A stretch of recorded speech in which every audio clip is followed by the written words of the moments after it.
Hey everybody, Dad with a bike here, and we're just out taking a quick walk because the sun came out.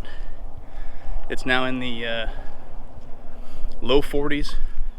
All the snow is melting, and I wanted to get a chance to come out and talk to y'all about something that I ran across on the interwebs last night, or a couple nights ago rather, which is Buell Motorcycle is back. And that had my interest peaked.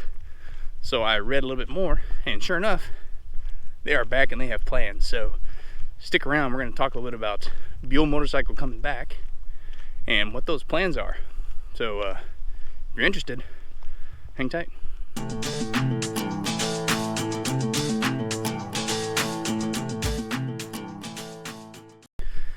Alrighty y'all, so many know of Buell Motorcycles.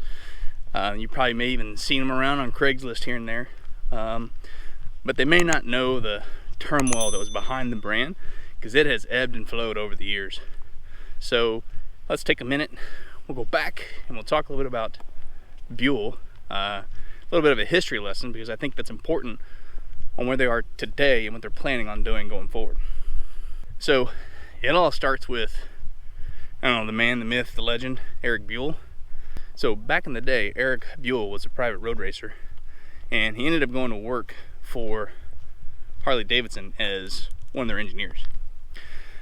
So he hung around Harley Davidson for a little while, and kind of in the early 80s, he decided to go out on his own. It was like 83 or something like that, and started his own company, which was Buell Motorcycle Company.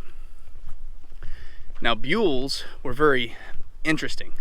You know, they were always designed about balance and torque delivery and all kinds of things, but they were all always focused largely on the heart of them being racers, being race bikes.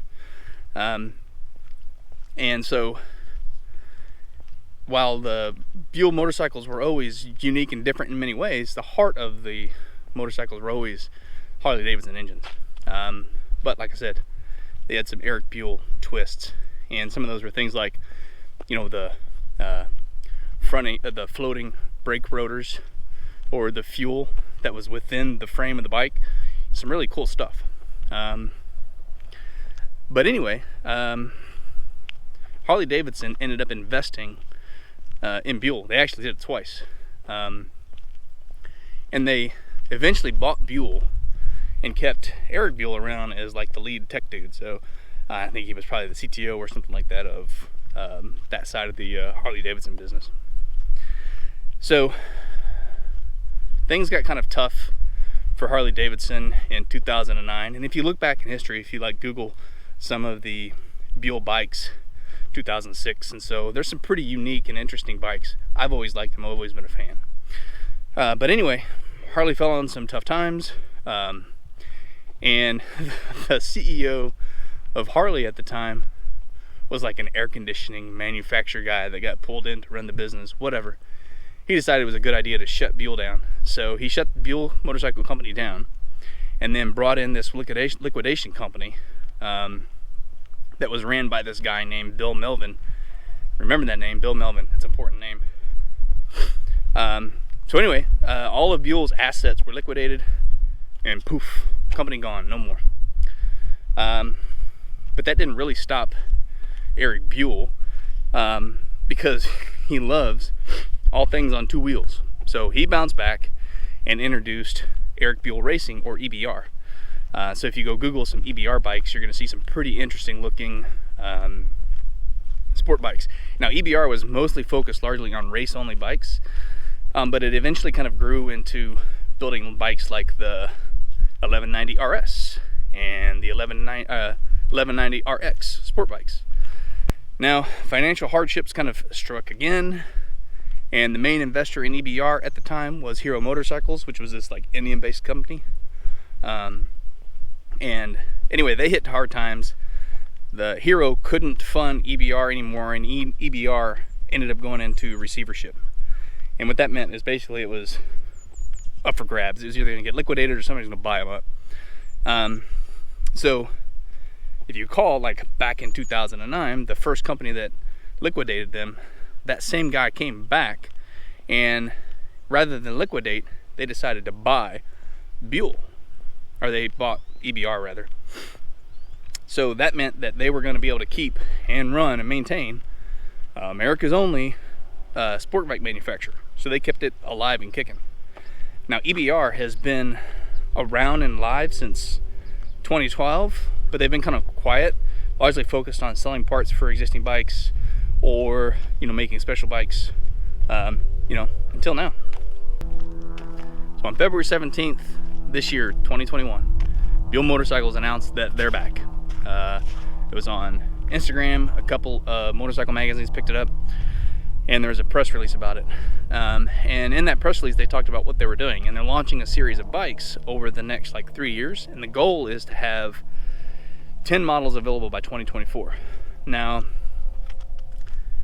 Erik Buell is not taking part in this at all. So he's off, not in this. He's off doing his own company on the side, which is focusing on e-bikes. It's called Fuel or something like that. But the CEO now of EBR is that guy Bill Melvin that liquidated Buell Motorcycles back in 2009, and he's at the helm of this company and pushing it forward. So when you dig into this press conference and you go look at their website now, so if you go to buellmotorcycles.com, you're going to find what they're announcing. So the first offerings from Bell are going to be a sport bike, which is the 1190 RX, a naked sport bike, which is the 1190 SX. They've already got a hill climb bike, I think they released this year, that they're racing, which is the 1190 HCR. And the one I'm excited about is an adventure super touring rig called the 1190 Super Touring. Now this is going to be exciting, and to be honest, and these bikes are all going to scream. The 1190 power plant is pretty awesome. It's claimed to do 185 horsepower at 101 pound-foot of torque. So it's going to be interesting to see what comes out of all this. And the few questions that I have are centered on, actually there's only really one big question. And it's, what is Buell going to be like without Erik Buell? He's been the heart of all the engineering behind it for so long. And it looks like, to me, I think what they're doing is taking what he has done already, and they're just going to put some funding and effort behind it and kind of launch that. But anyway, I hope it's successful, because America is in need of a dominant sport bike in the market. But time will tell.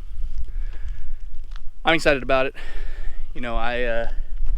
I'm looking for that good old adventure touring bike. Pan America caught my eye, but I'd like something else. I was hoping Indian would get into there, but they don't seem to be.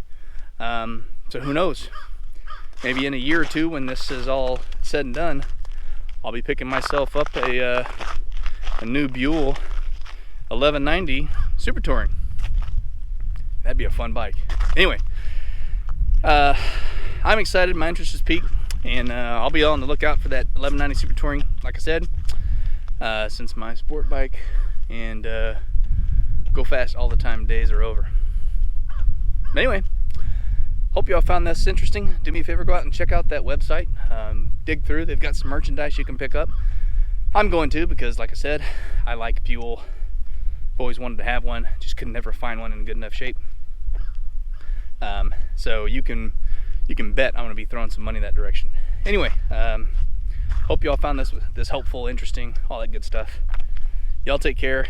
Texas is thawing, thank God, and next week we'll be back on the bike. So y'all be kind to one another, take care of your neighbors, and peace.